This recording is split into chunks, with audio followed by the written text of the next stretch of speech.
नमस्कार मित्रों, मैं अभय शर्मा आपके अपने चैनल पर आपका स्वागत करता हूं। आज हम जानेंगे भगवान परशुराम की अनोखी कथा, उनके 21 बार क्षत्रियों के वध के पीछे का रहस्य और भगवान राम के साथ उनके संबंध की गहराई।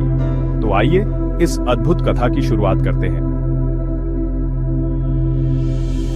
भगवान परशुराम को भगवान विष्णु का 6वां अवतार माना गया है। वे भगवान शिव के परम भक्त थे और हमेशा तप में लीन रहते थे।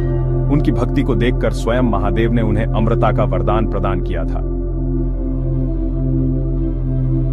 महाभारत और विष्णु पुराण के अनुसार परशुराम जी का मूल नाम राम था, किंतु जब भगवान शिव ने उन्हें अपना परशु नामक अस्त्र प्रदान किया, तभी से उन्हें परशुराम के नाम से जाना जाता है। उनके स्वभाव की बात करें तो उन्हें क्रोध बहुत जल्दी आता था।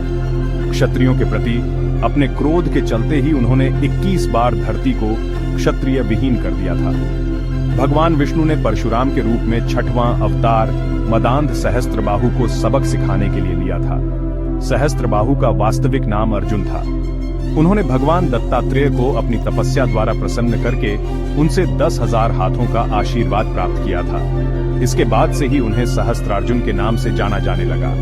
उसकी ताकत का अंदाजा इसी बात से लगाया जा सकता है कि उसने शक्तिशाली रावण को भी हराया था।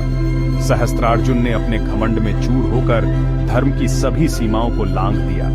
उसके अत्याचारों से जनता त्रस्त हो चुकी थी। वह वेद पुराण और धार्मिक ग्रंथों को मिथ्या बताकर ब्राह्मण का अपमान करता था।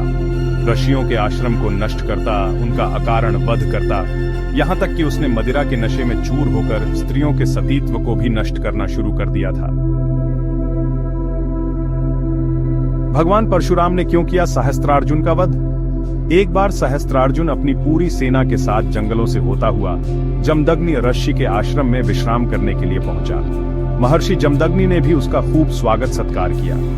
ऋषि जमदग्नि के पास देवराज इंद्र से प्राप्त दिव्य गुणों वाली कामधेनु नामक चमत्कारी गाय थी। सहस्त्रार्जुन ने ऋषि जमदग्नि से कामधेनु गाय की मांग की, लेकिन ऋषि ने गाय देने से इनकार कर दिया।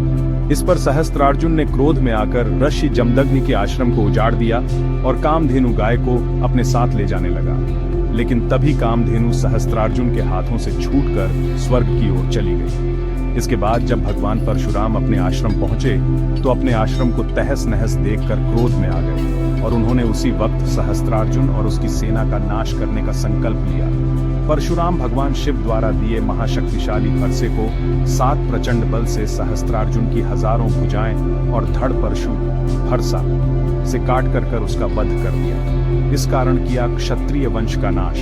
सहस्त्रार्जुन के वध के बाद परशुराम अपने पिता ऋषि जमदग्नि के आदेशानुसार प्रायश्चित करने के लिए तीर्थ यात्रा पर चले गए। लेकिन तभी मौका पाकर सहस्त्रार्जुन के पुत्रों ने तपस्यारत ऋषि जमदग्नि का उनके ही आश्रम में सिर काटकर उनका वध कर दिया। सहस्त्रार्जुन के पुत्रों ने आश्रम के सभी ऋषियों का भी वध करते हुए आश्रम को जला दिया। तभी माता रेणुका ने सहायता के लिए अपने पुत्र परशुराम को पुकारा। जब परशुराम माता की पुकार सुनकर आश्रम पहुंचे तो उन्होंने पिता का कटा सिर और उनके शरीर पर 21 घाव देखे। यह देखकर परशुराम क्रोधित हो उठे।